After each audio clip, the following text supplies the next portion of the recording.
Hello everybody, I have one small bad news. January is over. That excitement about planning our new year, about putting up our goals and resolution is done. It's about to make them happen. Let's talk about erasing those debt, shall we?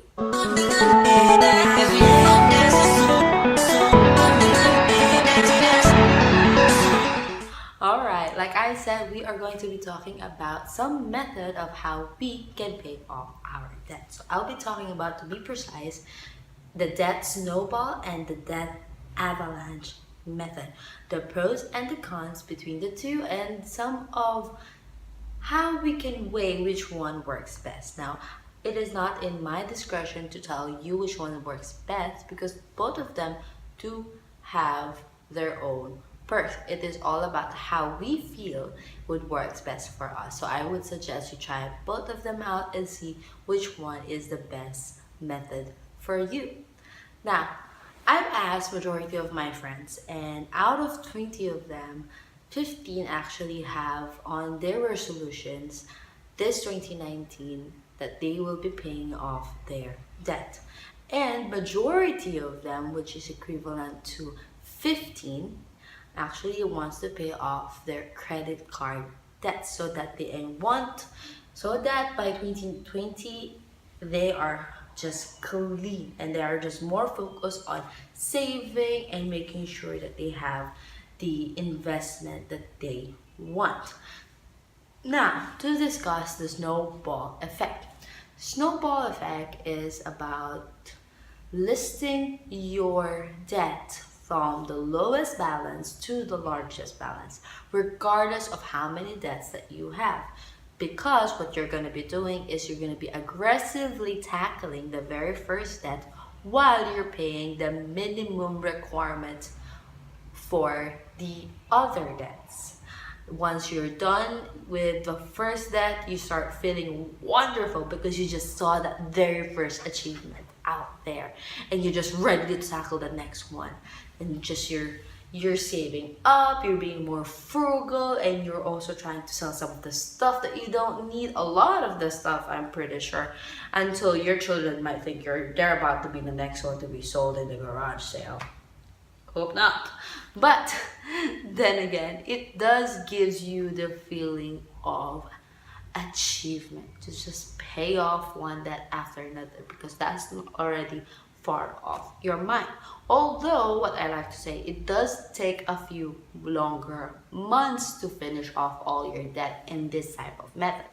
Because unlike with avalanche payment, what you're going to be doing is you're going to be listing down all your debts as well from the largest interest to the lowest interest. That being is you're going to be paying off the possible added debt that you are going to incur waiting for those debt to be paid off. So with Snowball, you tackle the lowest balance. In the Avalanche, you tackle the largest interest first. So like I said, there are pros and cons. Like with Snowball effect, you feel more achieved because you're just crossing one payment after the other. Unlike the other one, it might take longer in the beginning, but it does save you more bucks in the long run because all the incurred interest costs would have already been prevented. And ironically, Avalanche method actually helps you pay off your debt much faster than the snowball effect.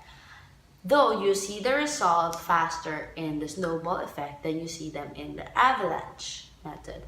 So both of them, like I said, has pros and cons. Now, being that I went through that as well, have used the snowball effect. Not because I also did try the avalanche effect, but there is a reason why I prefer the snowball effect. Because when I first learned about paying off your debt, I was still reckless with my money. I was still learning how to save money, what are the things I have to cut so that I don't spend so much. I was still in my learning process. So if you're more of a person that you're it's all or nothing, I believe the best method for you would be the avalanche. But if you're someone who's still doing, slow transition into saving and more responsible when it comes to your finance, you would have for opt to the snowball effect, because it does help. Because the minimum balance that I have to pay off on my very first debt was around 5,000, and I was able to pay off that debt in my very first month.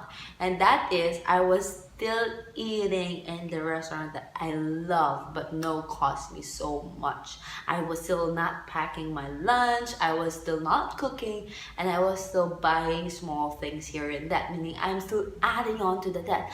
That until I realized, okay, you just need to just stop and be more focused and be more aggressive about it. So when I got into my third debt, it actually became a better transition. It is larger that I have to pay for that amount. But you know what?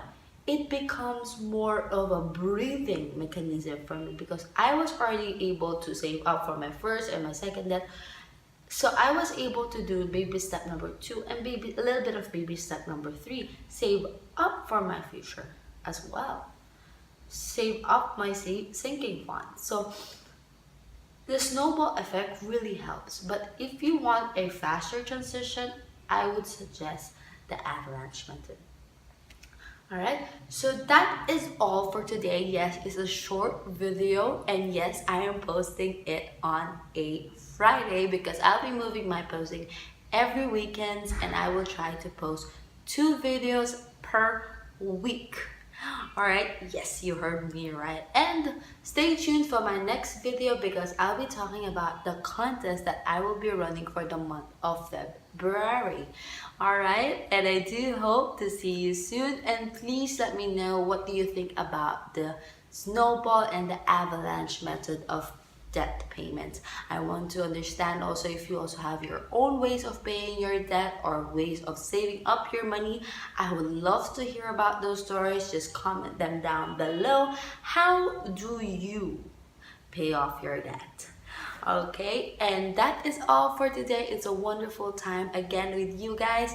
Hope to see you again to my next video, and subscribe if you're not yet subscribed, and maybe like this video so that I could create more videos in the future. And that is all. I will just say bye bye.